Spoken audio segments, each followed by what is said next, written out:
April மாதம் 4ஆம் தேதி வியாழக்கிழமை.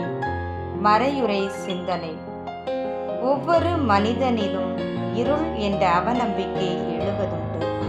ஒருவன் எவ்வளவுதான் ஒரு விஷயத்தை நம்பினாலும் சில தருணங்களில் அதன் மேல் அவனுக்கு இருக்கும் நம்பிக்கையில் ஐயம் ஏற்படும் என்பதை யாராலும் மறுக்க முடியாது.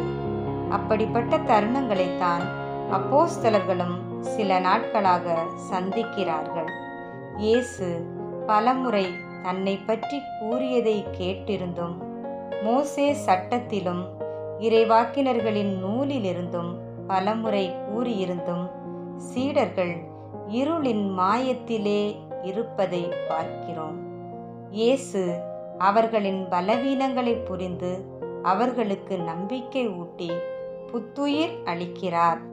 நாமும் நம்மில் எழும் அவநம்பிக்கைகளை களையறுத்து உயிர்த்த ஆண்டவரின் ஒளியை பெற்றவர்களாய் உயிர்ப்பின் மேன்மையை உணர்ந்து நம் வாழ்வு வழியில் இயேசுவை பறைசாற்றுவோம்.